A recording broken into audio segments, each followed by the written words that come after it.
안녕하세요. 오늘은 협업으로 성공한 경험이라는 면접 질문에 대해서 같이 알아보도록 하겠습니다. 이 협업으로 성공한 경험은 협력으로 성공해 본 경험 혹은 팀워크를 발휘해 성공해 본 경험 다양한 질문으로 나올 수 있는데 크게 이렇게 얘기할 수 있을 것 같고요. 또 이 질문은 면접 질문뿐만이 아니라 자기소개에서 질문에서 많이 나옵니다. 그래서 제가 오늘 면접 질문용 답변을 기준으로 해서 말씀드릴 텐데 자기소개서에서도 이 내용을 참고해서 하시면 되게 좋을 것 같습니다. 네, 바로 넘어가겠습니다. 네, 이 질문의 의도는 앞서 갈등 해결 상황 경험이랑 비슷합니다. 회사는 혼자 일하지 않고 작게는 수십 명, 많게는 수천 명의 직원들이 있고 팀과 부서, 조직 질서와 체계별로 탁탁 일을 나누어서 하게 되죠. 그 모든 일이라는 것이 개인의 일도 있지만 팀 단위와 부서 단위의 일로 협업해서 일을 완성하게 됩니다. 그러니까 당연히 팀원끼리 또 상사와 부하끼리 또 부서와 부서 간의 협업이 있을 수 있고 또 기관과 기관의 협업 또 협력업체와의 협업 이런 게 있습니다. 그래서 회사에서 갈등도 일상이지만 협업 상황도 일상적인 일이죠. 보고하고 공유하고 또 공동의 문제를 해결하고 또 그 해결하기 위해서 머리를 맞대고 논의하고 이런 과정들이 지속되기 때문에 협업을 해본 경험이 있느냐 없느냐 이게 우선 가장 기본적으로 좀 원초적인 질문이 될 것 같고 협업을 해본 경험이 있다면 그 협업의 경험이 아주 낮은 수준의 경험인지 고차원적인 수준의 경험인지도 좀 궁금하겠죠. 그래서 협업의 기본 개념에 대해서 잘 이해하고 있는지 협업의 필수 요소와 과정에 대해서 잘 이해하고 있는지 또 그 과정에서 본인의 행동 및 역할이 협업에 마땅하게 제대로 잘 했는지 이런 것을 좀 판단해서 파악하려고 하는 질문이라고 할 수 있습니다. 네, 그러면 답변 내용은 어떻게 구성해야 될지 한번 보시면 되겠는데 앞서 말씀드렸던 대로 면접도 그렇고 자기소개서도 그렇고 기본 답변 내용 구성은 똑같습니다. 다만 면접은 50초 이내로 간결하게 해야 되기 때문에 아주 많이 이제 딱 핵심만 간추려 서 해야 되고 자기소개서는 글자 수에 따라서 위 내용들이 다 들어가면 좋겠습니다. 자, 상황은 일단 언제 어떤 활동이고 협업의 목표가 무엇인지 명확하게 드러나야 됩니다. 여러분들 이제 살면서 이제 다양한 협업들이 있었을 거 아니에요? 수업할 때 조과제 일단 있으셨을 거고, 그 다음에 졸업 프로젝트, 그 다음에 아르바이트 할 때 혼자 일하지 않으니까 같이 일할 경우에 협업, 햄버거 가게라든지 카페, 그 다음에 식당 내에서 협업을 하겠죠. 그 외에 또 직무 상황으로 비슷할 경우에는 현장 실습과 인턴 등의 활동이 있습니다. 이런 여러분들이 경험했던 협업의 상황을 그 중에서도 가장 좀 난이도가 어려웠고 고차원적인 협업이 있었다면 그 협업의 활동을 좀 뽑아내시고 특히 그 중에서도 본인의 활동이 조금 뚜렷하고 본인의 활동이 적극적이었던 일들을 좀 찾아내시면 좋겠죠. 만약 그걸 이제 찾아내셨다면 이 상황을 타인에게 말로 전달해야 되니까 제가 말로 전달할 때는 꼭 명확하게 타인이 들었을 때 이해될 수 있게끔 얘기해야 됩니다. 두루뭉술하게 얘기하면 절대로 이해가 안 돼요. 그리고 무슨 내용이든 잘 귀에 안 들어오기 때문에 명확하게 하려면 언제 어떤 활동이었고 목표가 무엇이었는지 제가 땡땡 공공기관에서 인턴 활동을 할 때 UCC 공모전에 참가하기 위해서 협업했던 때였습니다. 자, 됐죠? 그러면 언제 어떤 활동, 땡땡 기관에서 인턴 활동을 할 때 UCC 공모전 수상 이게 목표였겠죠? 혹은 맥도날드 햄버거 집에서 5명이 한 팀이 되어서 아르바이트를 할 때 저희는 주말 저녁 시간 2시간 만에 100명의 손님을 응대해야 했습니다. 이런 이제 목표가 있겠죠. 이렇게 들었을 때 할 수 있게끔 무슨 말인지 이해될 수 있게끔 그 상황을 정리해야 됩니다. 그러니까 안 되는 건 어떤 거냐면 내가 팀 활동으로 공동의 목표를 가지고 활동할 때였습니다. 이런 거 안 됩니다. 그러니까 대외 활동으로 뭐뭐를 협업을 통해서 성공해보고 이렇게 안 되고 대외 활동도 무슨 대외 활동인지 그러니까 블라인드적인 대외 활동 말고는 그 대외 활동이 서포터즈였는지 봉사단체 봉사였는지 명확하게 이해하셔야 되고 또 공동의 목표가 무엇이었는지도 명확하게 전달해야 됩니다.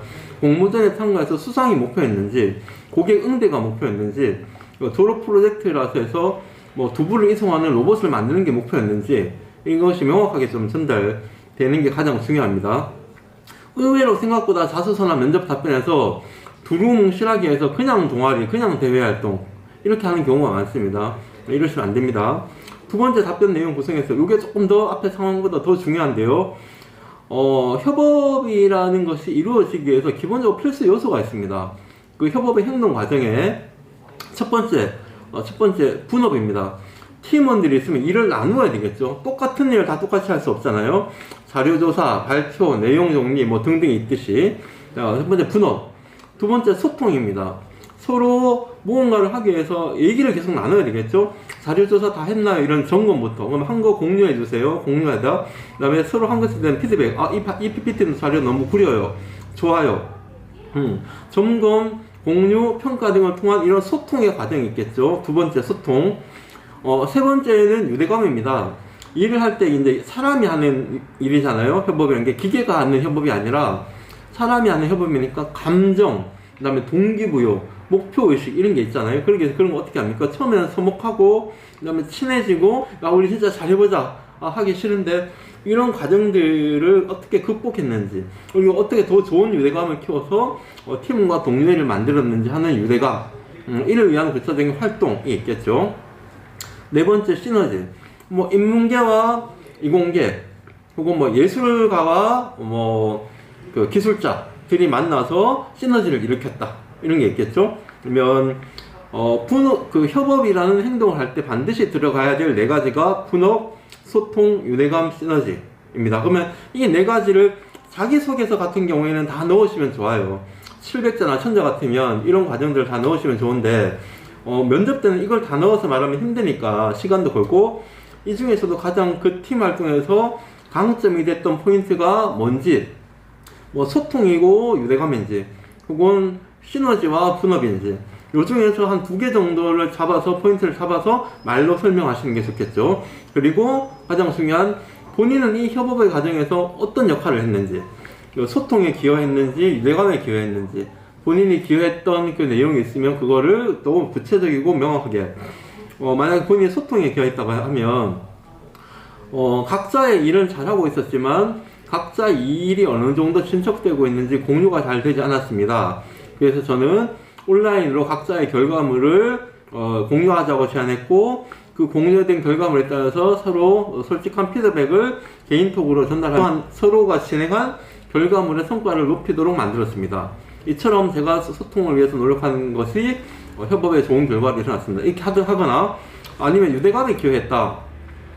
처음에 만났을 때는 다 처음 보는 사람이고 서먹했기 때문에 논의나 대화가 잘 되지 않았습니다. 저는 이것이 가장 큰 문제라고 생각했고 빨리 팀 분위기를 바꿔야 했습니다.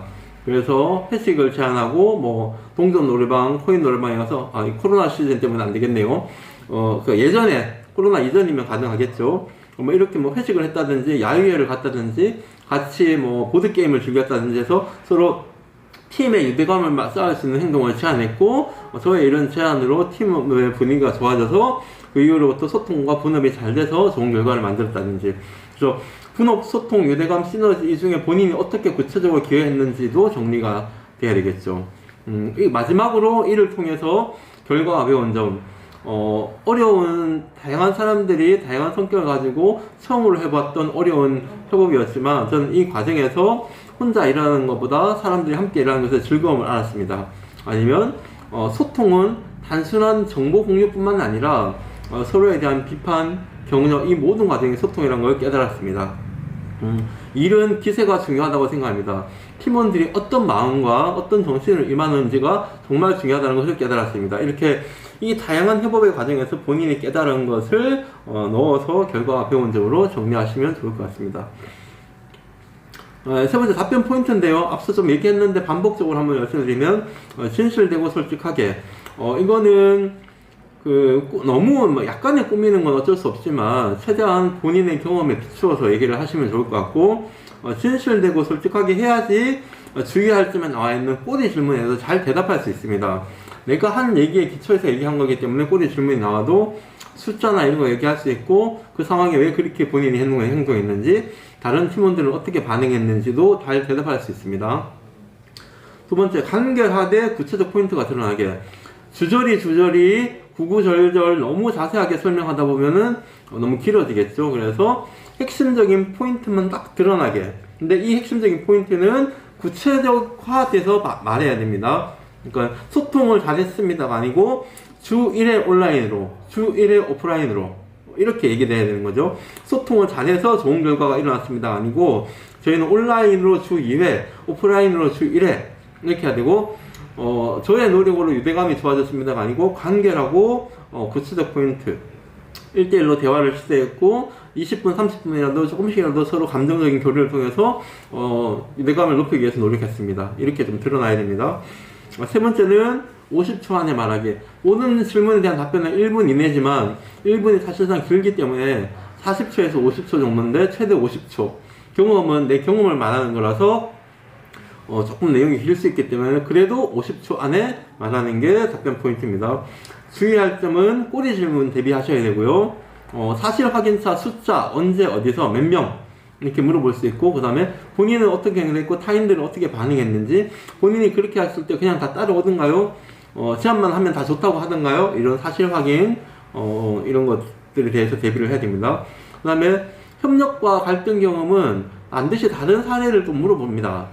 그 협력 경험 말고 다른 사례가 있나요? 안 물어볼 수도 있지만 두 번째 협력 사례의 경험은 준비를 하시는 게 좋고, 많이 준비하면 세 가지 정도인데 메인이 되는 경험과 두 번째, 세 번째 되는 경험도 좀 준비를 해 놓으셔서 해놓으면 좋겠습니다.